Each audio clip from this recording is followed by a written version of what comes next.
One time there was a debate between Rabbino Yisrael di Salant and his students. Now his students were Malachei Hasharet, weren't regular people. Each one is Gdol Adom.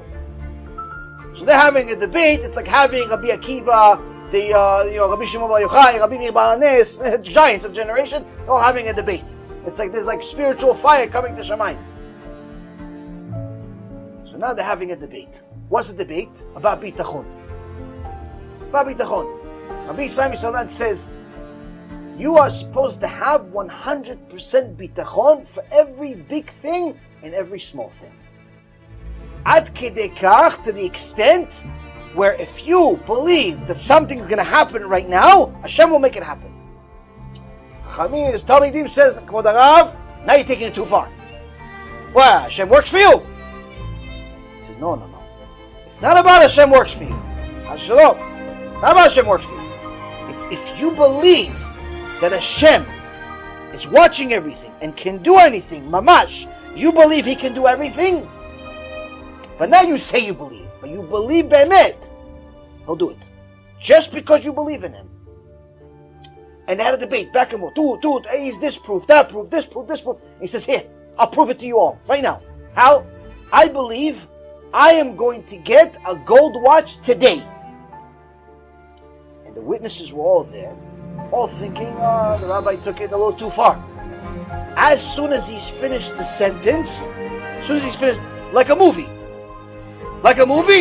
5 soldiers, Russian soldiers, come inside, burge inside the kollel, the Bet Midrash. People are scared, what's happening? Usually Russian soldiers show up, it's not good news. Leader of them said, who's the biggest chacham here? In Russian. Everyone points at the Rebbe. Okay, sir, here. He takes out of his pocket a box, he hands it to him. Rabbi Yisrael di Salant opens the box, gold watch. Now obviously people will say, great, but what's the story behind it? Can you please tell us, where'd you get this watch? It's like, he says, we were at war. My buddy, my best friend, died at the war. But before he got shot and died, he gave me this watch. He told me, listen, this is my dying wish.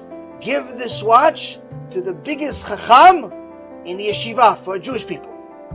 That's my dying wish. And then he died. And I said, I'm going to deliver on a promise, and today I'm delivering on the promise. The decree was written in Shamayim. Rabbi Yisrael di Salant decided he's going to be the vessel. The gold watch was already decided, however, when the guy died.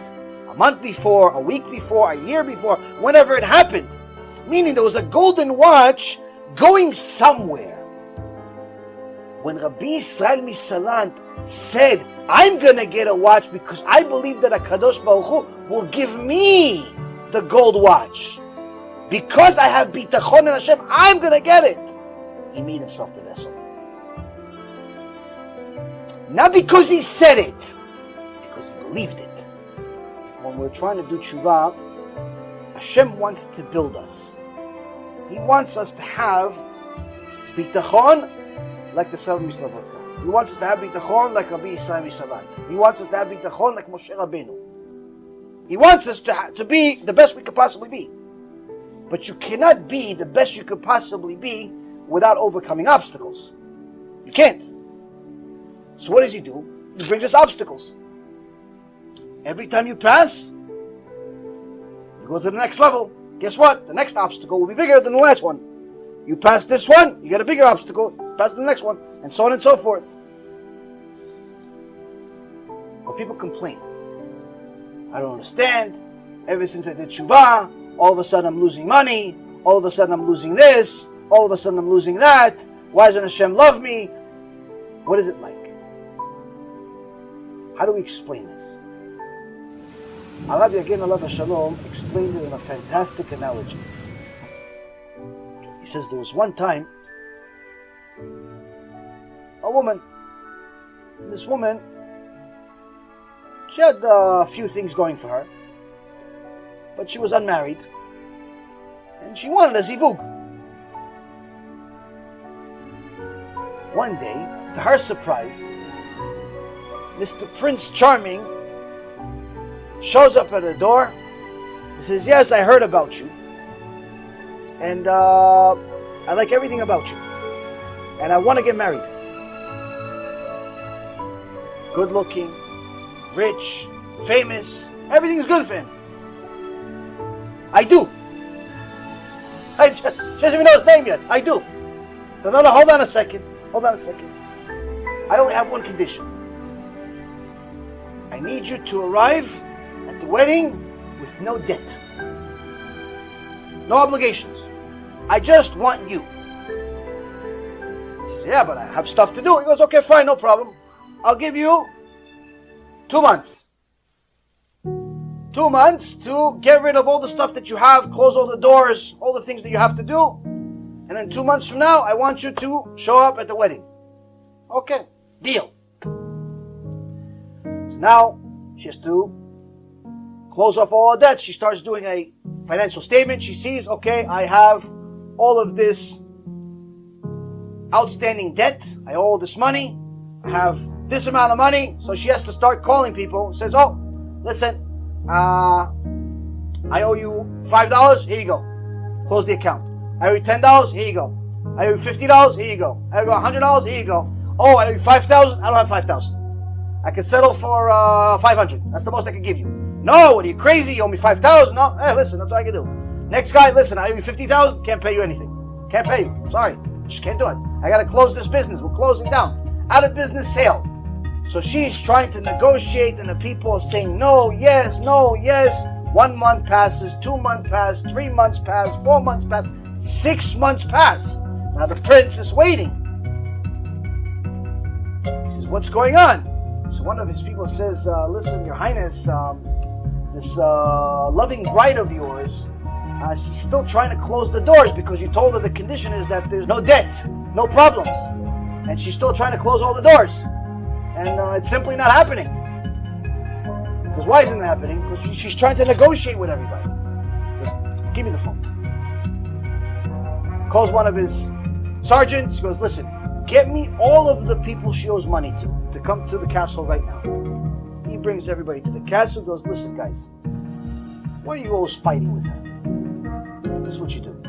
All of you gather together. Instead of negotiating individually, all of you gather together. Class action lawsuit, take everything she has. She says, Your Highness, you're a genius. Genius! Now we're going to have some power all together. Save money on legal costs, save headache.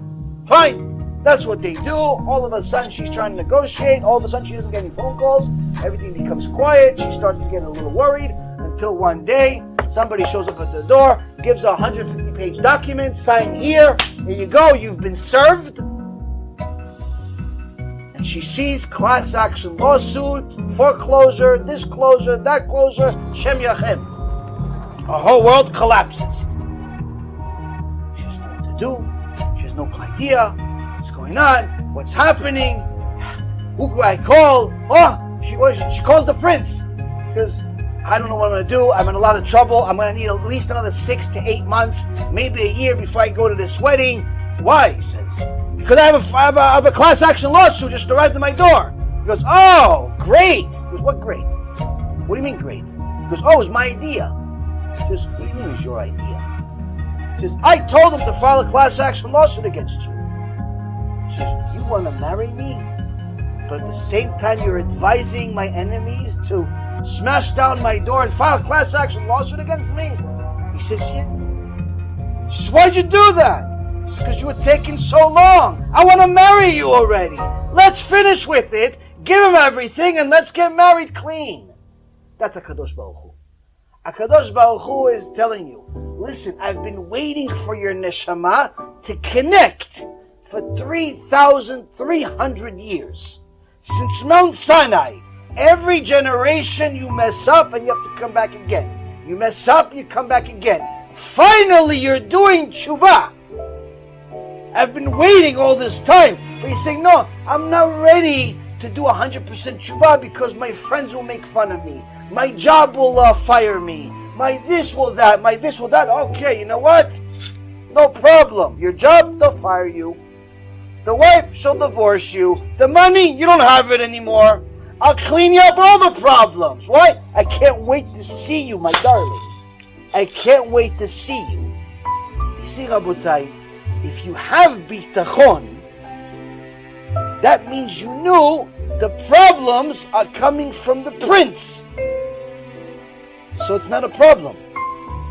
It's the solution. But if you don't have Bitachon, you're struggling, suffering every moment of your life. Because you think that the prince hates you. You think the world hates you. You think you're unlucky. You think that everything is upside down. Maybe I shouldn't. Maybe this, maybe that. You have constant questioning.